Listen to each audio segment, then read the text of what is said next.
Today, as we celebrate the first ever World Lake Day, we are reminded of the timeless African proverb. It says, "It takes a village to raise a child." This wisdom speaks to the power of community, of many hands and hearts working together to nurture what is precious. Our lakes are life giving and vulnerable. They sustain biodiversity, provide water, food, and livelihoods, and also hold cultural and spiritual significance across the globe. Yet they face growing threats, from pollution and climate change to unsustainable development. The declaration of World Lake Day by the United Nations General Assembly in December 2024 is a testament to this global village coming together. This is, this is a triumph of global community. It was not the work of one nation or one organization, but the result of decades of collaboration among scientists, governments, civil society, academia, and international bodies like the International Lake Environment Committee Foundation. This movement has grown through shared knowledge and a common purpose. From the first conference on the conservation and management of World Lake Environment held on August 27, 1984, on the shores of Lake Biwa, Japan, to the adoption of the UN General Assembly Resolution 79142, this movement has grown through shared knowledge, mutual concern, and a unified call to action. Lakes embody the ecological lifeblood of our planet. Their protection demands the same communal spirit where every stakeholder plays a role in conservation, education, and sustainable management. It takes a global community to safeguard our lakes for future generations. To mark this occasion, we are pleased to share two important contributions from the ILEC Scientific Committee. First, we have prepared a panel discussion on integrated Lentic Lotic Basin Management, or ILLBM, which highlights the importance of viewing lakes, rivers, and wetlands as one interconnected system. Second, we are uploading a concept paper that introduces and explains this approach in detail, providing a foundation for future discussions and collaborations.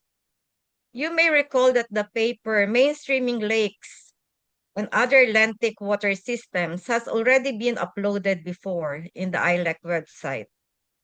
Building upon that, today's release of the ILLBM concept paper represents the next step forward. It signals our collective commitment to advancing ILLBM as a practical governance framework over the coming 5 years, with the aim of making lake basin governance more resilient and inclusive. As we were discussing and with all the presentations, I have at the back of my mind the action plan of the 15th Scientific Committee. I think everyone agrees now that ILLBM needs to be really pushed through and promoted globally. And we need to have something like what we did with ILBM, or Integrated Lake Basin Management, wherein we have some solid information that in every continent we go, we can share this kind of information. Well, it's good that Max and Walter are here. In the updating of ILEX Lake Management Guidelines book, may I ask, how do we relate this to ILLBM, its further development, and also the communication plan for promoting ILLBM?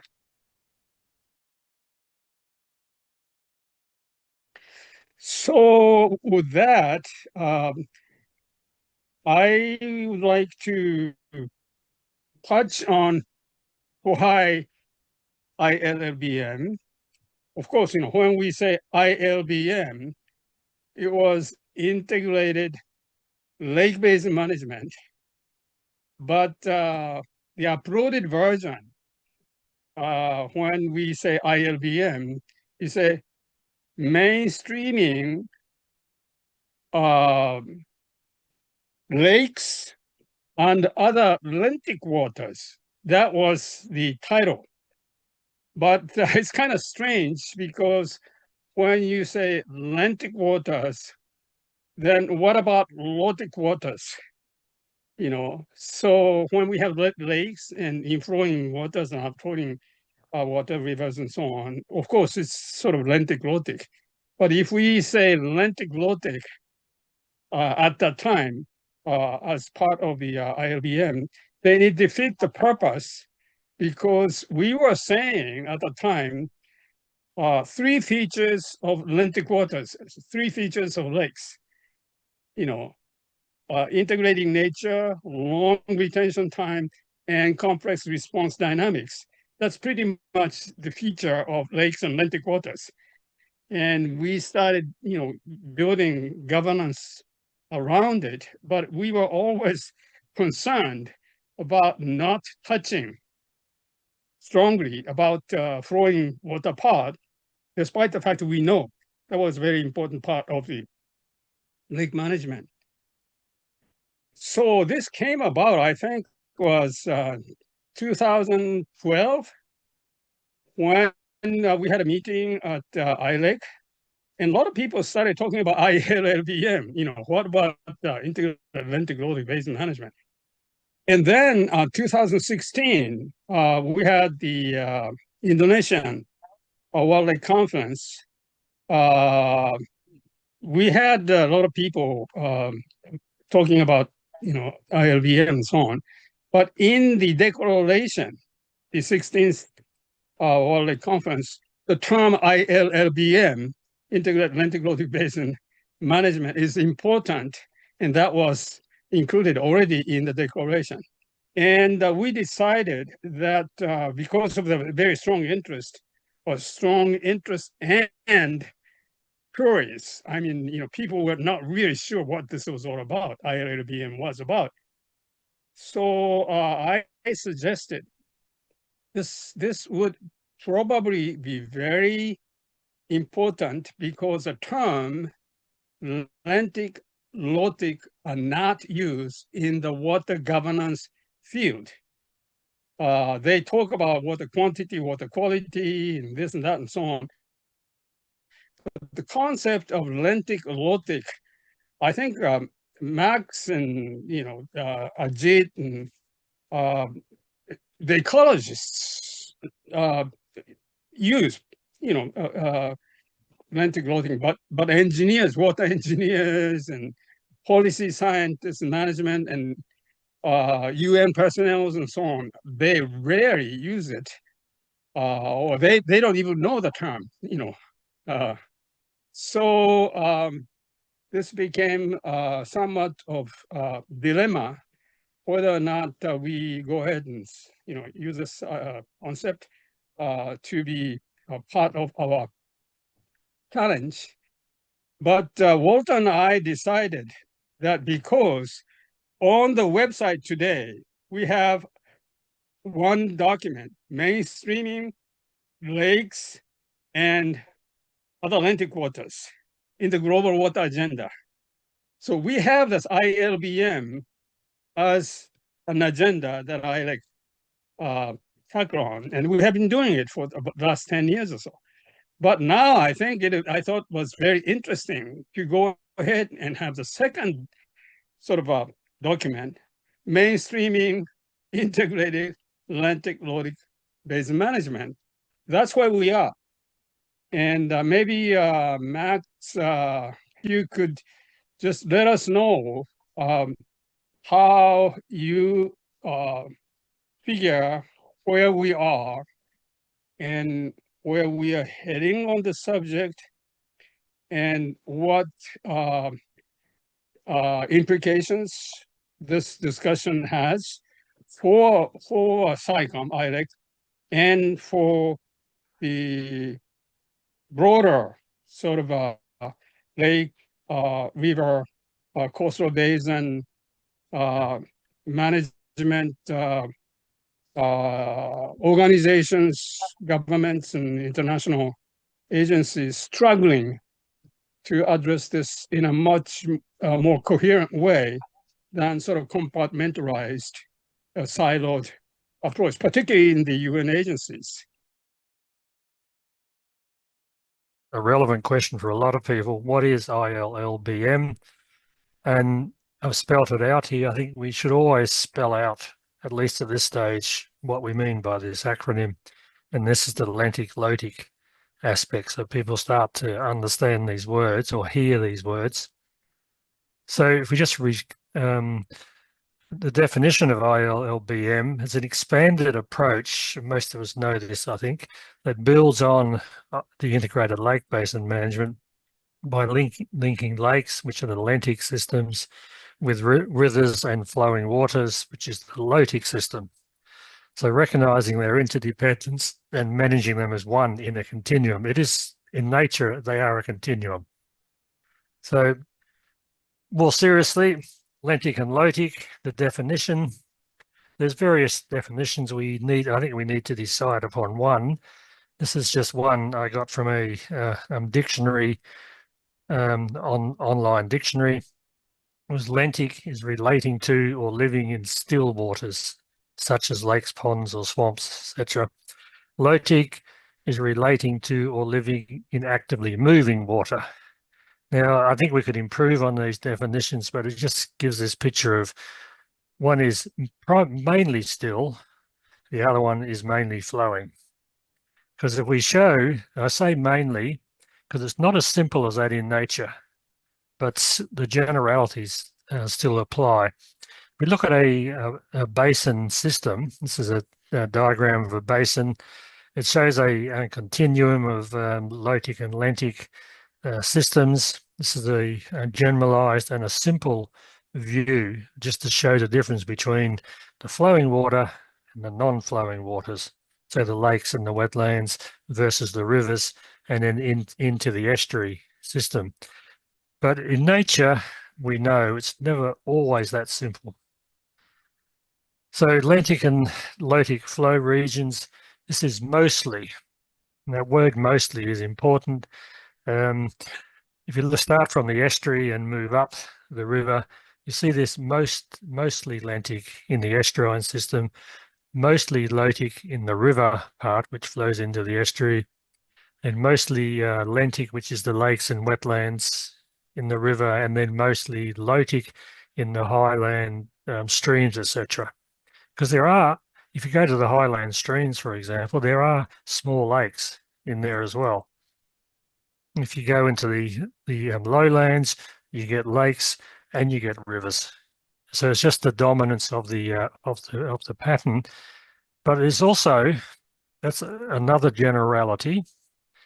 We go to another one, and this one sometimes, because it's not necessarily the same in each river basin, depending on the hydrology, or the climate and the hydrology and the landform, the underlying geomorphic factors, where you have both together sometimes.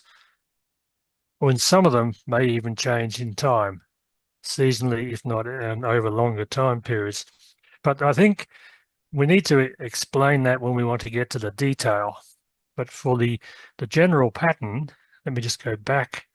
I think this actually works as a general view of this is where they're mainly these type of lotic or lentic systems. And we can show that along the course of a river. The pattern works, the general pattern works. When we get to managing, we need to be a bit more precise, but I don't think the scientists, I think, and the engineers who work in the systems, I think will understand those concepts. They have to get used to the language, that's all. So if we look at lakes and integrating concepts, and this is where I think it really has value, there has been no practical conceptual framework for dealing with lakes in IWRM, in integrated water resource management, in integrated river basin management, in disaster risk reduction, and in lakes in source to sea. So ILLBM is designed to serve as this conceptual framework. So I think we're actually filling a gap. It's an identified gap as a scientific gap, and there's a managerial gap in how we look at our landscapes. And it's really, how do we fit these concepts, this framework, into these existing frameworks, or combine them? It's not about replacing them, it's about getting the synergies, because these other concepts are already out there and being used. Now, I don't think we need to go through all of these. So there's a slide on each of these where how ILLBM fits with each of these other approaches, frameworks. But just look at one, for example, IWRM, which is well known. It's been widely used for a few decades at least now. And some people have criticised it for lacking parts. The criticisms are valid, I think, but the concept by itself is still valid. It's the use and the purpose needs to be looked at. So IWRM emphasises integrated water allocations and use, but often overlooks lentic specifics. So we can look at the ILLM complementing IWRM or having synergies with IWRM by highlighting the storage, buffering and regulation role of lakes, for example, and looking at that under climate variability and governance tools, for example, for long-term sustainability, with an emphasis on our point of view coming from lakes, but noting that we're looking at lentic and lotic relationships as well. I think the last point is important. Strengthens resilience in multi-use water basins. It also strengthens resilience in multi-aquatic ecosystem basins. Those earlier slides that showed with the mostly and the sometimes lotic lentic systems along the length of the rivers shows that there are these combinations of ecosystem types which are important for our management. So we go ahead, we do the same for integrated river basin management. I won't go through all these. We can have if you've got questions, we can stop. So we look at under ILBM versus ILLBM, what changes under climate stress? This is one, I mean, climate stress is a big issue now. Like a lot of global organisations are now aware of and trying to respond to these climate stresses. Water is definitely stressed under climate changes in the water cycle. So ILBM focuses on lakes and their basins as primary lentic systems. ILLBM expands the system to include the upland rivers, the wetlands and estuaries, to look at the continuum.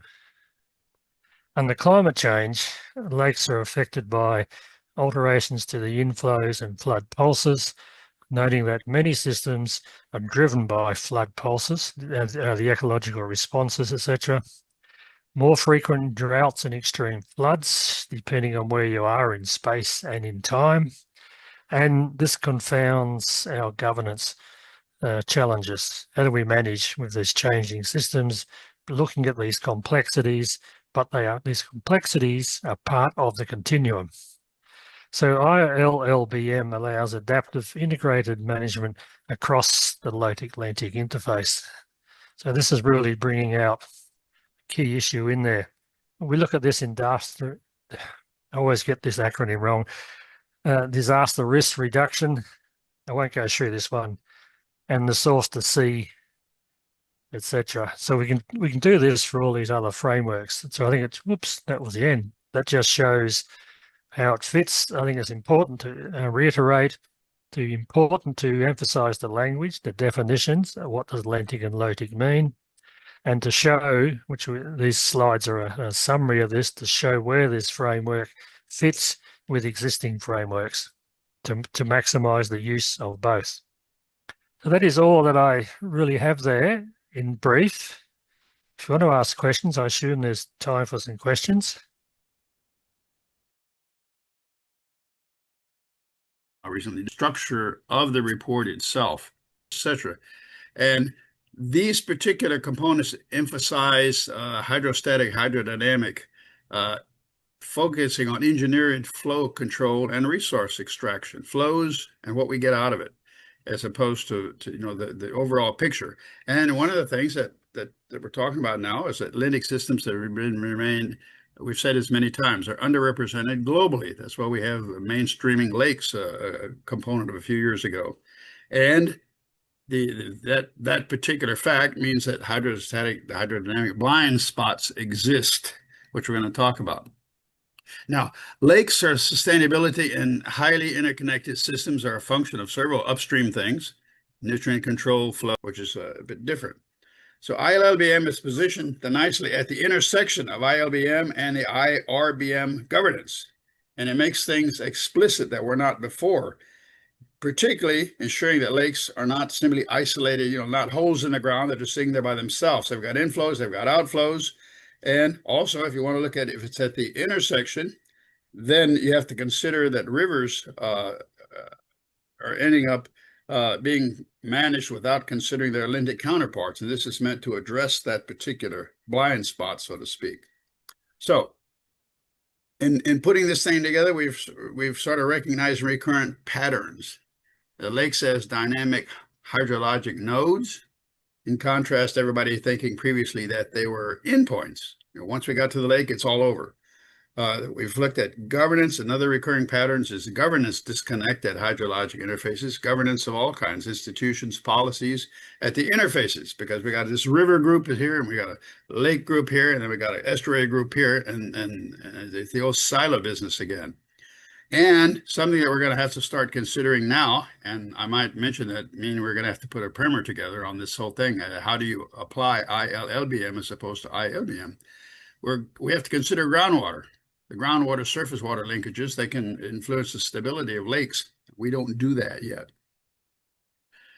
ILBM foundations, we're going back to the ILBM foundations. You recall, our 6 governance pillars. I'm not going to go over them again. If you don't know them by now, you probably shouldn't be in the SciComm.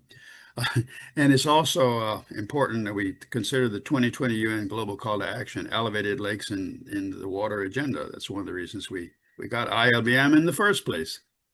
So we're talking about an evolution. We're going from ILBM to ILLBM, Lentic Lotic, and Max pointed out some of the problems in trying to consider these new words.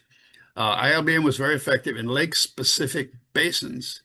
And I had to think about this for a while, because I always said if you did ILBM properly, then you would consider all the interconnections. But I realize that's not true. We tend to be lake-centric.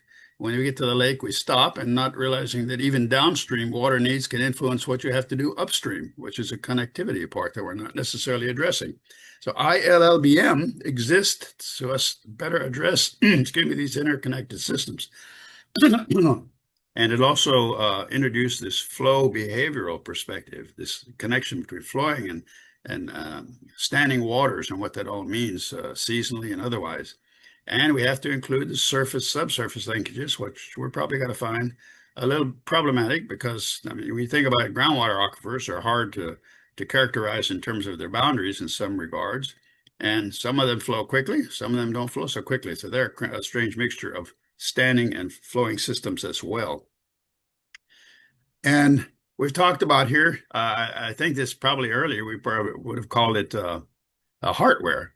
We have it talking about a 7th governance pillar now, water culture, that considers the culture, the traditions, the history regarding the water systems, and of course the people that use them, the stakeholders that literally live off them. And ILLBM will strengthen this governance legitimacy and particularly the community ownership, because you all know if you don't own something, you probably don't take as good care of it as you would if you did. And we're talking about water systems now. They're going to be used by many people for health and for existence. Why ILBM? Why now? Well, because we know the current water situation is bad. Lakes are degrading everywhere. And because of that, our water management agendas demand a system-wide reform in order to be effective and to protect to basically change the global water situation. We have persistent silos, as we've talked about. I remember in TWAP, we had a river group, a lake group, a coastal group and stuff, and we never talked to each other the entire time. We have under-resourcing also directed to sustainable water. This means personnel, money, institutions, etc. And ILLBM is needed to align emerging governance practices and sustainable water realities, I like to call them. Lake management challenges in regard that ILBM will help address the disconnects between the upstream, downstream, and the science governance linkages, the legacy perception of lakes as endpoints in drainage basins. As I said, a lot of times people go to the lake and then they stop. And, you know, lakes don't stop unless they're endork, and that's not very common. Siloed, non-continuous initiatives, institutionally and temporally. And as Masisa mentioned, we have a lot of de facto ILBM practices that are being carried on in different degrees, if you will, different magnitudes, and we don't even recognize it as such. And that's a challenge to ILLBM, to let people know that they're in fact doing that and need to do it better.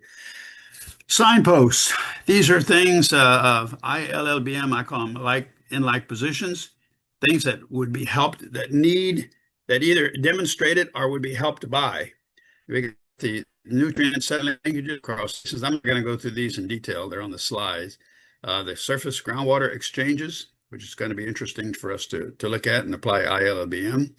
The cultural heritage hydrology linkages, never thought about that, but irrigation canals and festivals that are tied to water often have link communities with the hydrology. Flood and drought buffering, this applies also not only to water needs, but to climate change, predicted climate change impacts. Lakes are going to be a nice place to store water when you have extreme rains so that we reduce floods and downstream damage. And if we don't have much water and we get into a drought, the amount of water in lentic systems will help maintain, or at least supplement, I don't know what the word to use, downstream flows during droughts. Urban-rural interactions, I never thought about this. When cities discharge wastewater into rivers that feed lakes, and then they turn around, get the water out of lakes to supply raw water for the populations. Seems like kind of a losing situation. A few more: tourism, recreation. Tourism depends on river inflows, and it can also impact down ecotourism, which are lentic systems. So we have another LL linkage. Invasive species spreads across continua, particularly aquatic weeds, as we're all aware about. The proliferate lakes, they spread via rivers and canals, so that's another ILLBM concern. Wetland lake biodiversity linkages. The thing came up with migratory bird flyways and fish spawning. They depend on lentic wetlands and lotic corridors. And one other one, just reservoir cascades with mixed behaviors. We have hydropower reservoirs, particularly along rivers, so we got a linkage right there. They often act as lentic nodes for sediment trapping, and then they alter everything downstream as well, or can alter many downstream components and balances as well. So the ILLBM platform process, this is meant not to be rigid. It's meant to be adaptable, an adaptable governance interface that would be used under different contexts, so it has to be adaptable. And it would consist of 4 major components, or at least certainly 4 can be identified. Stakeholder mapping. This is to identify the coordination knowledge gaps, and we've all been talking about gaps. Joint framing sessions to co-define the cross-cutting challenges. Scenario exercises. This is to help explore trade-offs under changing conditions, trade-offs of water use, water protection, etc. And the parallel planning process. It helps us bridge institutional timing mismanagements, not only timing, but focus mismanagements. We can also apply it locally. The local experience application might be to link upstream, downstream reciprocity into legal ordinances, which we don't have at the moment in many places. And you combine groundwater recharge with adaptive irrigation, or irrigation with recharge, or whatever end you want to look at. Link citizen cultural heritage into governance efforts. We've talked about the need for stakeholder participation. ILLBM helps that, certainly as a major component. And diversified funding. As we've said many times, we've never heard anybody say, oh yes, we have enough money. So we've got a number of sources that are going to have to be explored and tapped as needed. And what are the integration benefits of ILLBM? Conjunctive management of surface and groundwater. Once again, we've seen this groundwater mentioned, I think, the 3rd time in this presentation.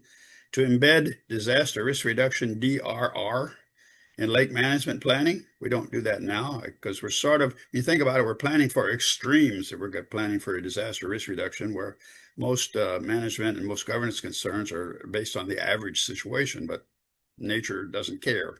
Sometimes they're real disasters that are natural. And to reinforce the cultural interaction and the continuity in managing water systems, Lentic and Lotic. So conclusions, ILLBM provides a bridging logic to combine these Lentic Lotic water domains. And they combine governance, hydrology, adaptability, and sustainability goals all in one. If it's carried out properly, which we will have to address in our construction of a primer. And it's grounded, I say, in some real world case analyses, because we've talked about ILLBM-like things, and people don't realize they're actually using ILLBM-like approaches. And we have a seventh pillar, an ILLBM, that's going to ensure endurance and ownership and legitimacy.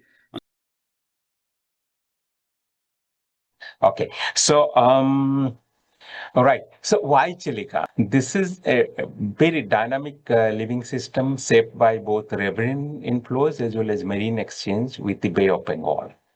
And again, it is a unique Lotic-Lentic interface between freshwater rivers, a vast lagoon, and the coastal sea continuity. So continuously it interacts, and this is Dairun. Then a globally significant wetland designated as Ramsar site in 1981, and world's largest congregation of migratory bird. About 1 million migratory bird, they come to this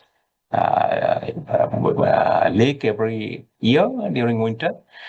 And critical habitat for endangered Irrawaddy dolphin. I think we've got the largest global population of Irrawaddy dolphin in this lagoon, about more than 150.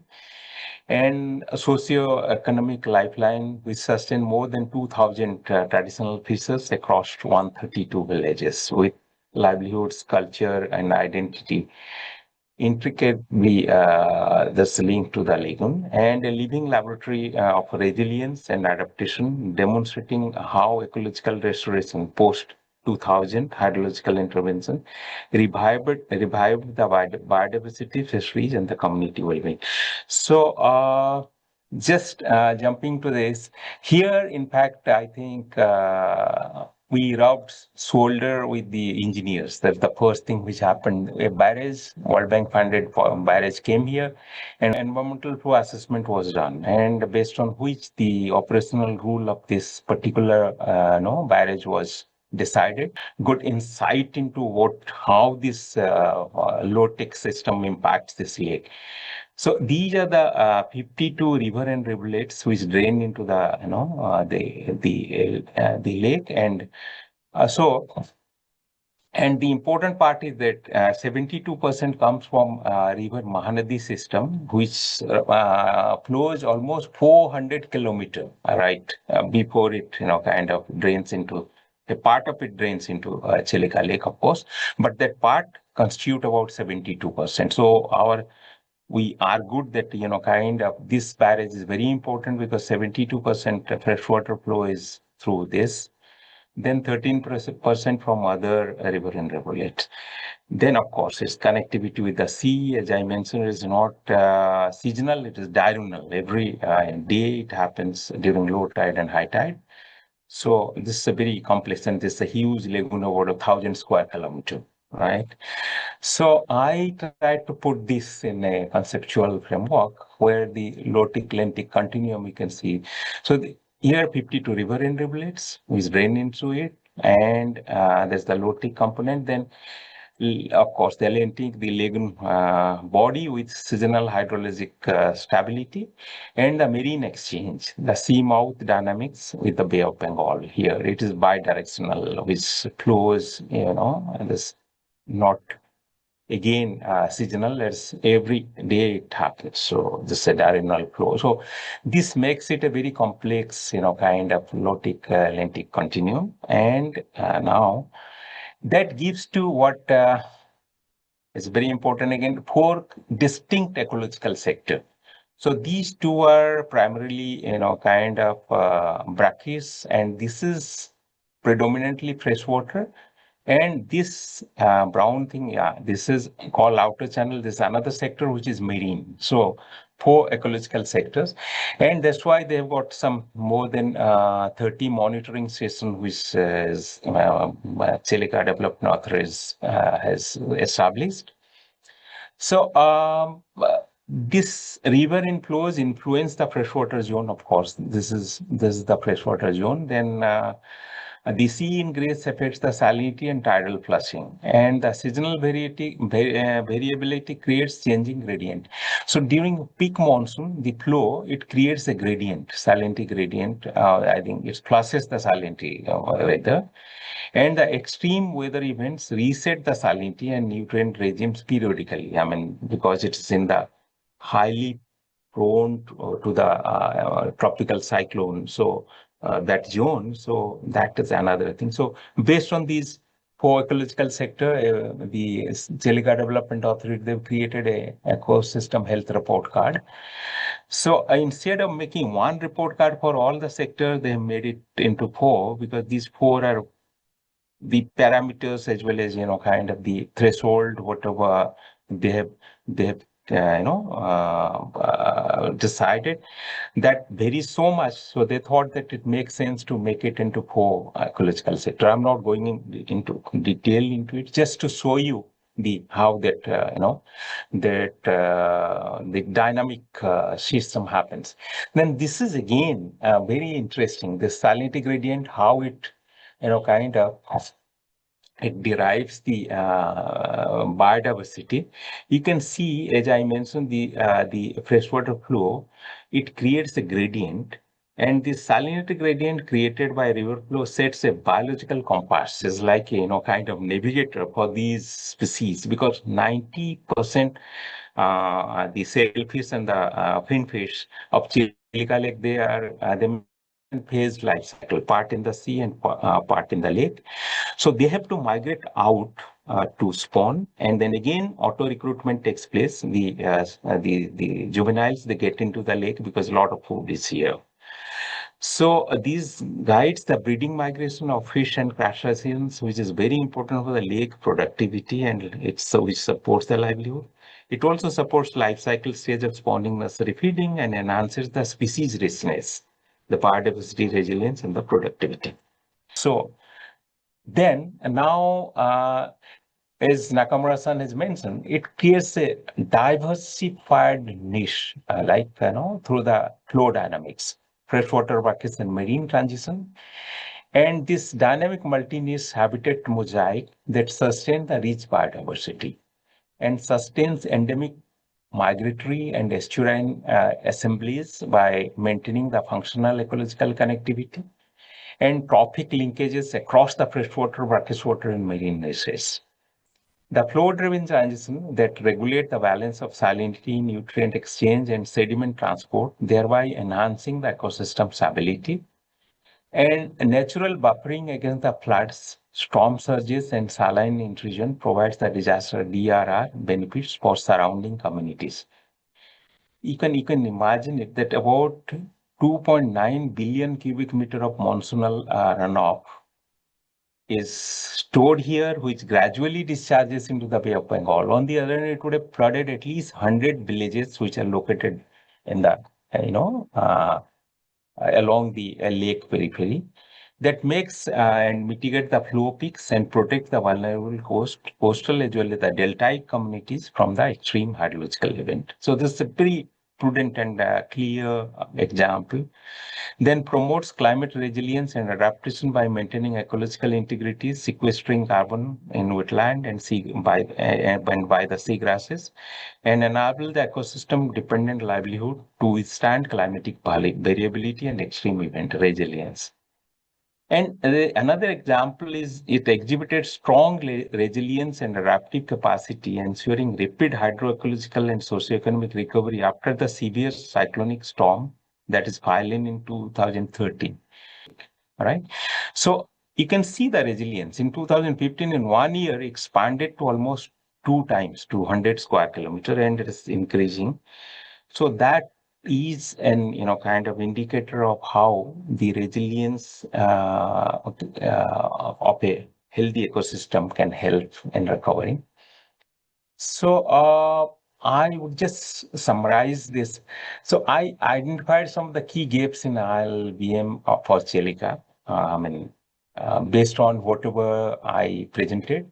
One is the institutional fragmentation, which is already discussed in two presentations. One is the multiple agencies like fisheries, irrigation, water resource department, CDA, tourism, ports, etc. They operate in silos with weak convergence. I think that needs to be bridged. Then sectoral hydrological gaps, lack of integrated water resource balance assessment, river inflows, lagoon storage, and the seamouth exchange to guide basin-wide decisions. I think this is very important gap. Then limited multi-tiered governance, weak in the lake governance. I think this what emerged when I started doing this analysis. Then adequate data integration.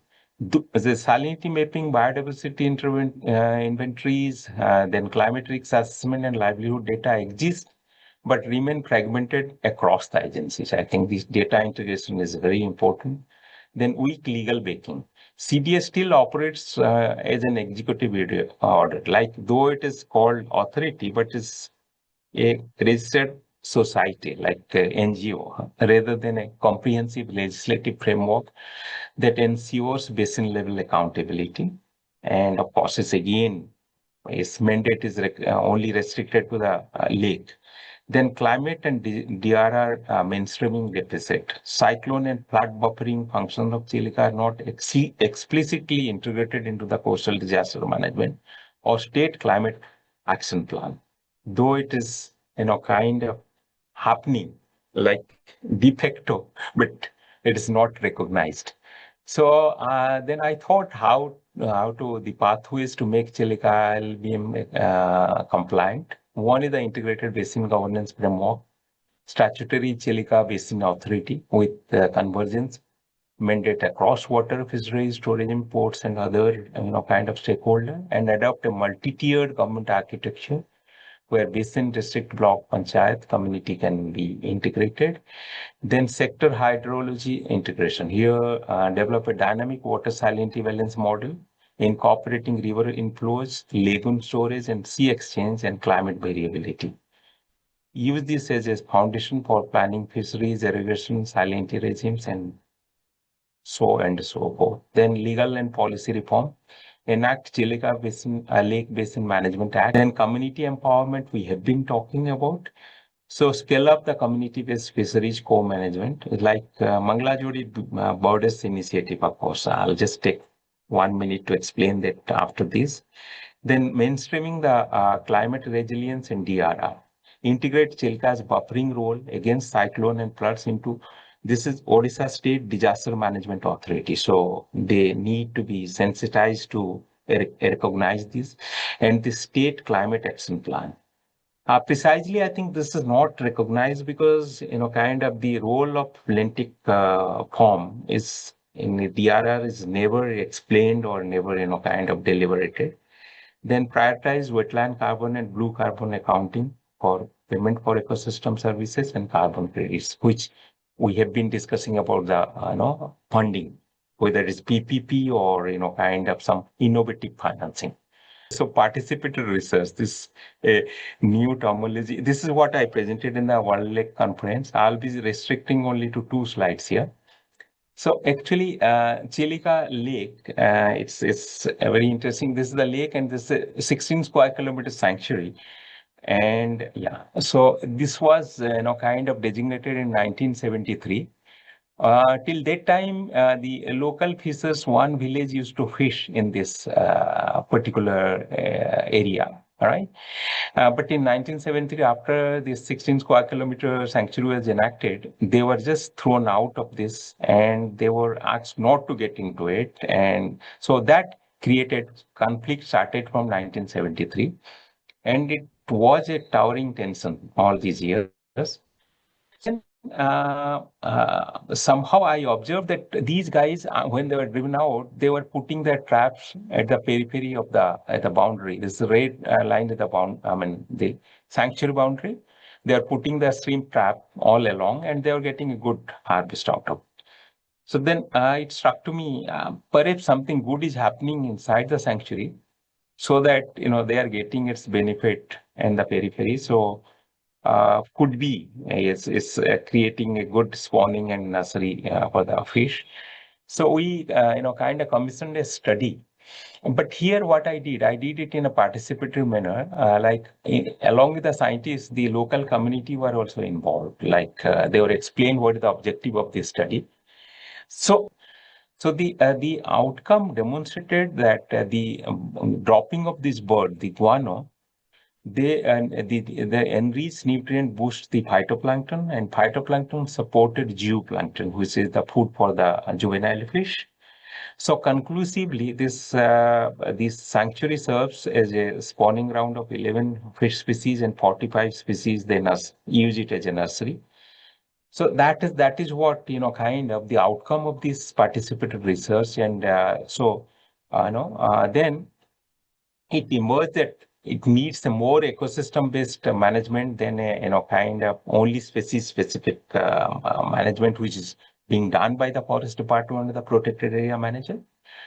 So that kind of the scientific participant research, it resolved the conflict of more than 4 decades, because the study emphasized that the protected zone enhance the ecosystem services and boost fishery productivity.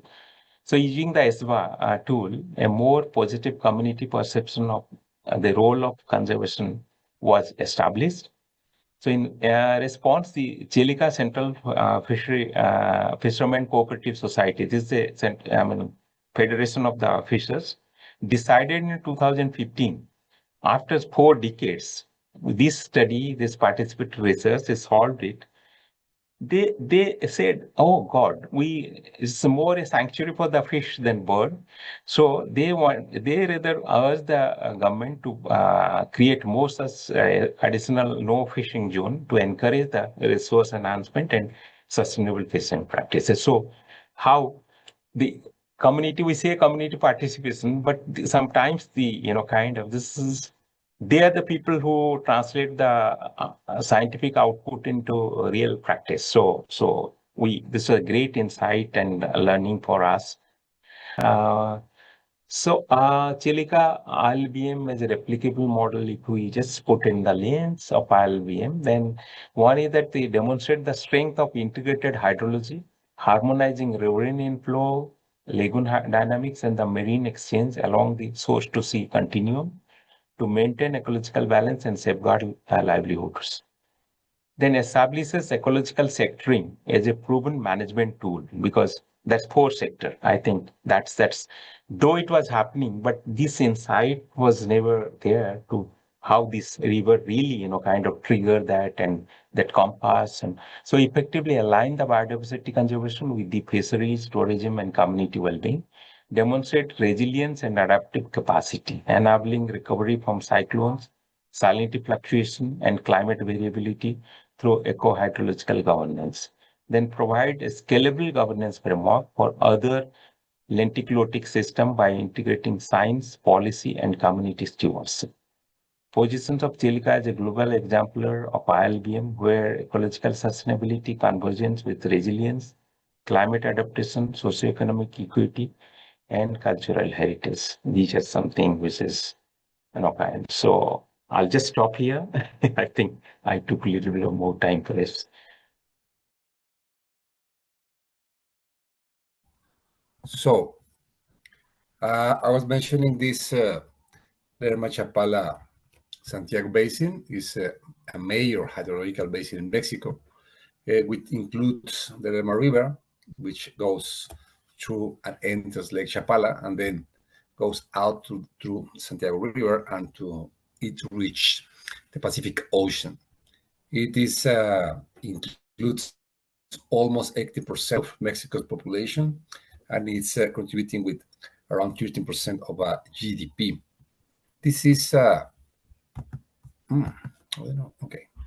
This is a huge and complex basin because it is providing water for the 2 largest urban areas, which is Mexico City and Guadalajara City. And you can see here, Mexico City is not within the basin, but anyway, it's using water from there. This is a high biodiversity area, and it has also multiple and conflictive water uses. And interestingly, it includes the three largest Mexican lakes, which is Lake Chapala, Lake Huitzeo, and Lake Pátzcuaro. It is composed by 19 subbasins, and it has been strongly intervened by humans. As an example, it has 552 dams. One of them is so huge, is one, and is the older one. It's probably the most antique dam in the whole America, in the whole Americas. And because of this strong intervention, long parts of the Lerma River and other minor rivers usually run dry seasonally. From this, in order to give some classification, we have 4 key problems. We are talking about water diversion, siltation, eutrophication, and pesticides. The image you are looking here is of the drought that affects severely the lake back in 2001, 2002, when it was reduced only to 14% of the total volume. And here it's a list of the institutions, policies, and projects that are being applied by sections. Here we have the Lerma River, Lake Chapala, Santiago River, and the Coast and Pacific Ocean. As you can see, there is this one, which is crossing the 4 of them, which is the restoration strategy for Lerma and Santiago rivers, what has been basically implemented this very year. And at least it will be applied until 2030.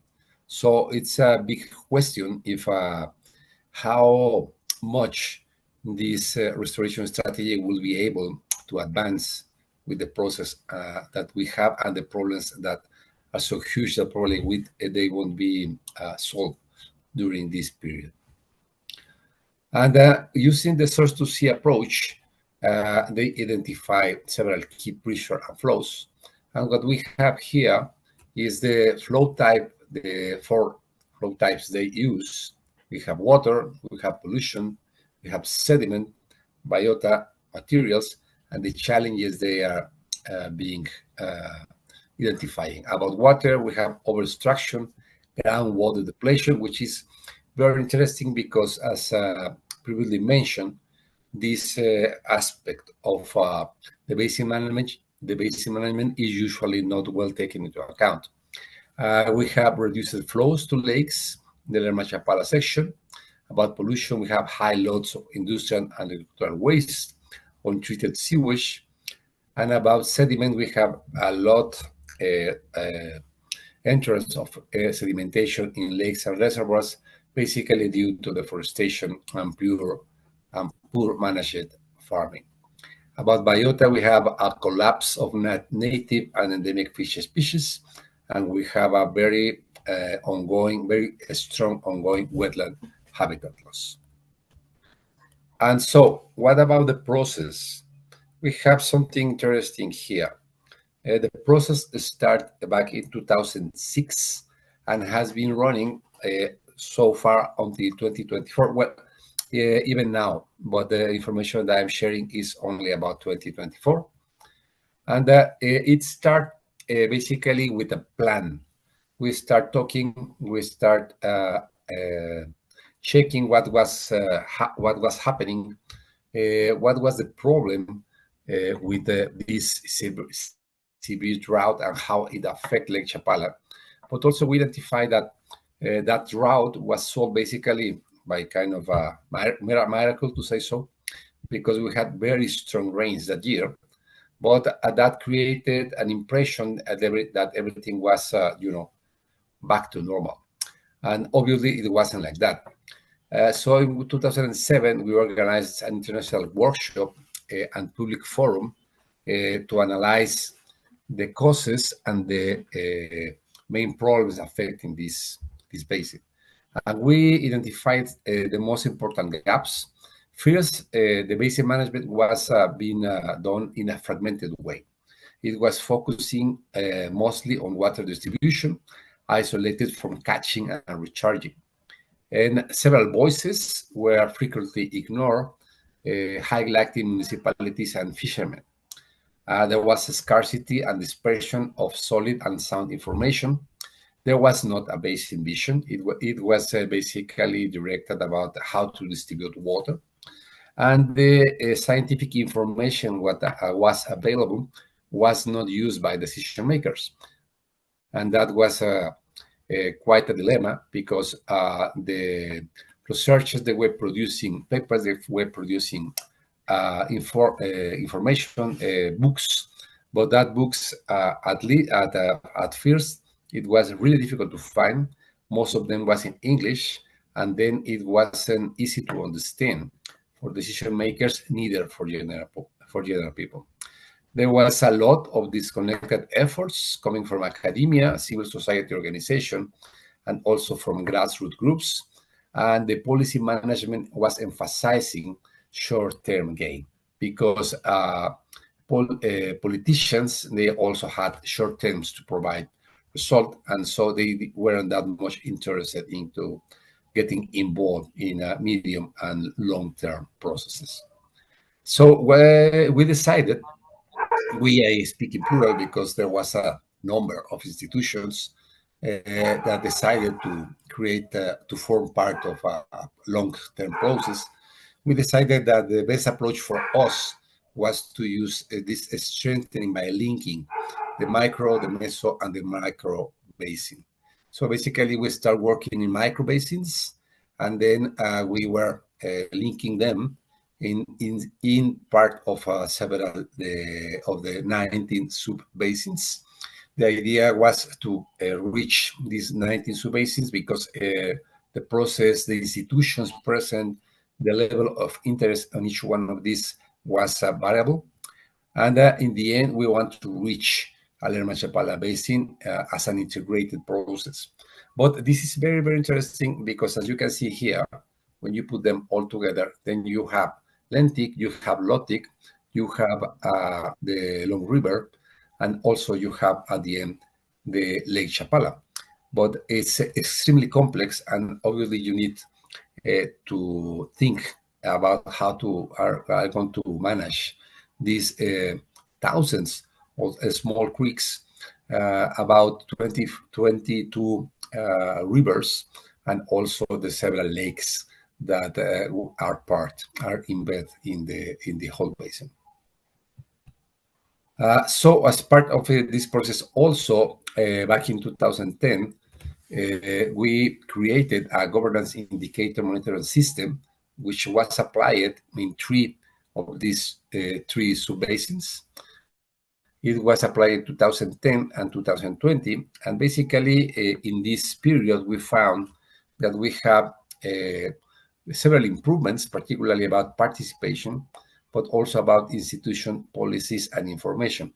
And a good degree of these changes are associated with the process that we, as a collective, start producing, and we are still engaged with. But about technology, we found it was the only one of the 6 pillars of integrated lake basin management pillars that was reduced, but while funding it remains basically the same.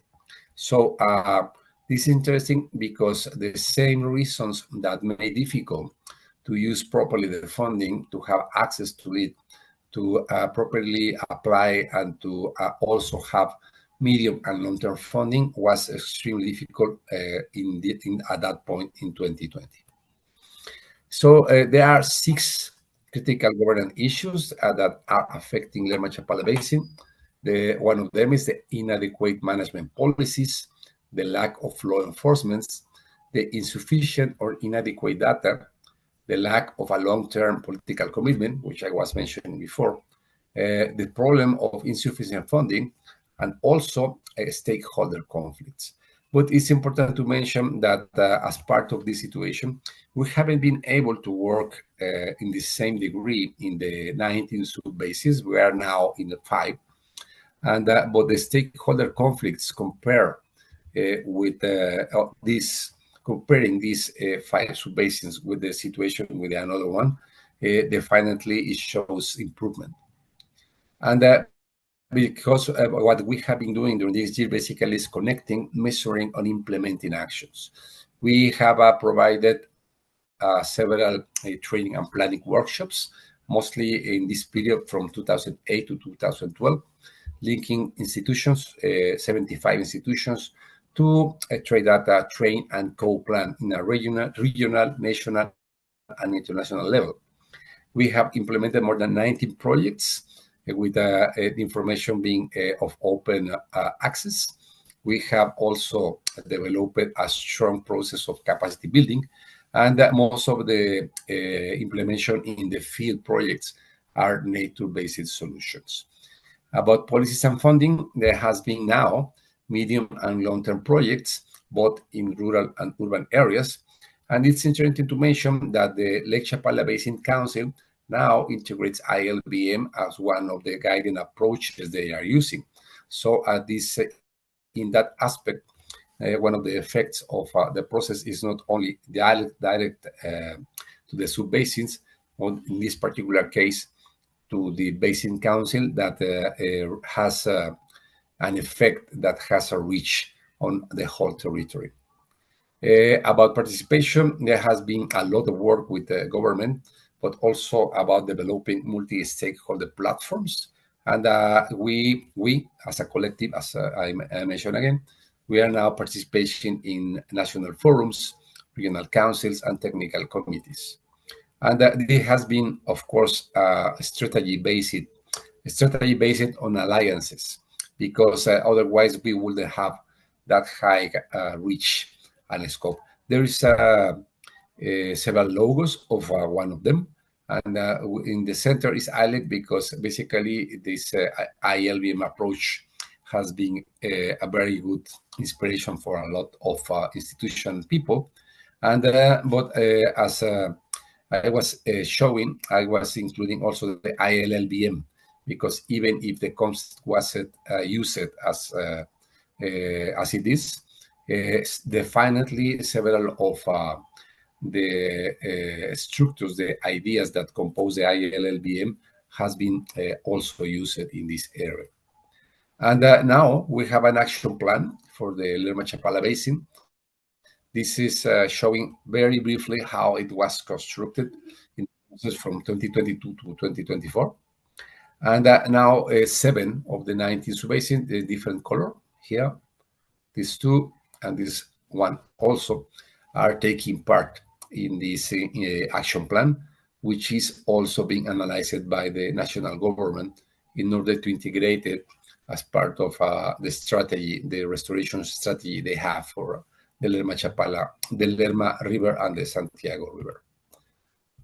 Okay, and basically, of course, everything has been directed to connect rivers, to improve governance, to integrate management of biodiversity, livelihoods, the water flow, and also a strong part of this whole process has been engaging stakeholders, allow them to talk, to find a common ground despite their differences, and also to understand that independently of the part of the basin they live, close to a river, close to the lake, in the upper, medium, or lower part, they are basically sharing the same territory. And in a nutshell, that's it. Thank you very much.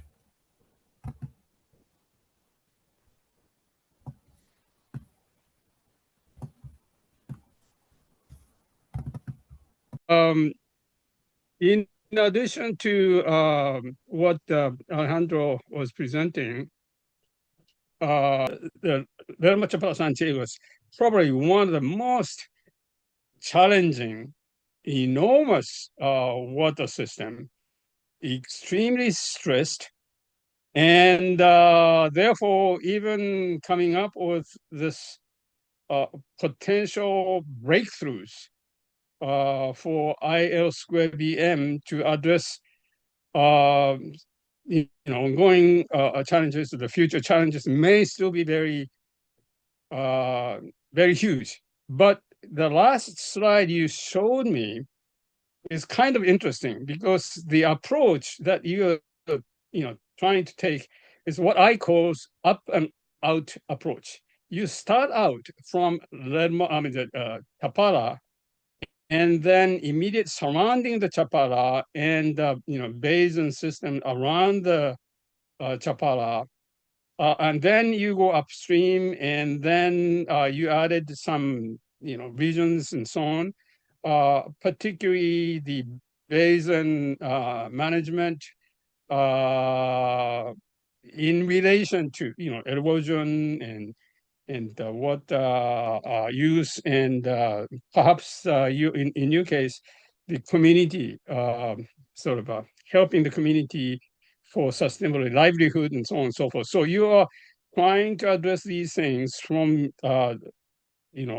lakes, Lentic, ILBM out upstream to Lerma, and perhaps upstream or maybe downstream for that to Guadalajara regions and so on. It may take it may not immediately have any sort of significant impact on changing the policy of these major water users or major water polluters to have favorable impacts on Chapala Lake. But your message, micro, meso, and macro, if you go to meso and show how this meso IL²BM come out from the micro IL²BM and potentially in the future affect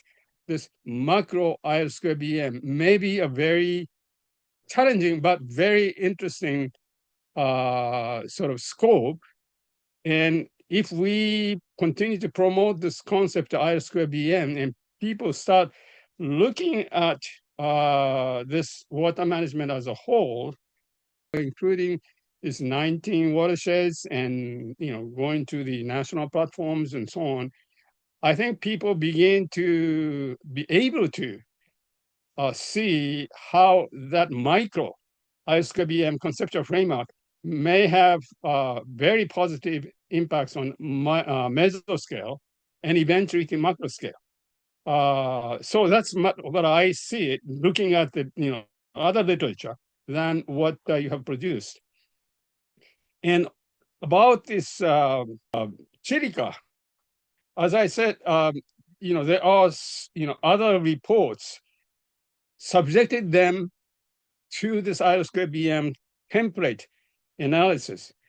And amazing, thing was that many of the things they have been doing completely outside what Ajit was, telling us about, has a very strong connotations with what Ajit was saying. If you put this ILSCBM lens to their literature, whole range of literature on the mainstream, the river and barrage and the water diversions and so on, and urban development and so on and so forth, that also can be looked upon as consisting of very relevant inputs to what you were saying,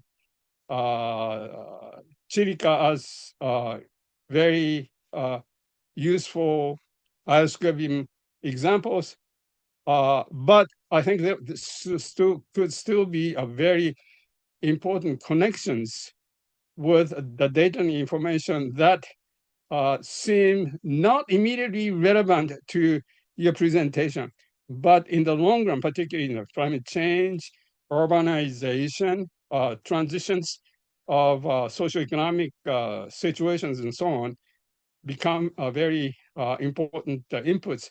Both cases, we have begun to prove that the conceptual framework of ILSCBM, the lens, is a very interesting tool to look at what we may have missed, or we may tend to miss, or we may tend to say that is far beyond what this ILBM or lake-centric assessment can do.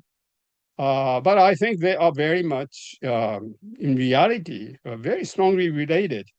So over the next 5 years, if we could, continue to do that kind of study, involving, your team and some of your, the teams outside of the immediate, groups that are doing what you have just described, and the same is true with Ajit, we will be able to have a very interesting linkages with IRBM, IWRM, disaster risk reduction. So we started out, quite well with ILBM. We made some progress in de facto. ILBM is there, but can we expand on that in the next, several years about how this idea and expose some of the things that we could have missed, or we could take into account, but we did not have a good template to do that. Now we may be able to do if we use this ILBM conceptual framework wisely.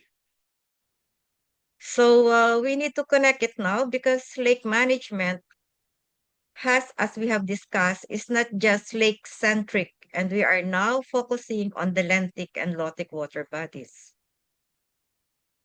It would be a good point for the SciComm and for the updating of the lake management guidelines if we can incorporate these things that we are now talking about and we want to pursue it. So as Walter said, and as he has informed me, we need to know the outline on how this guideline book will look like. So what would be the picture of this guideline book vis-a-vis this current advocacy that we are now doing on further developing ILLBM and then preparing the communication plan for ILLBM?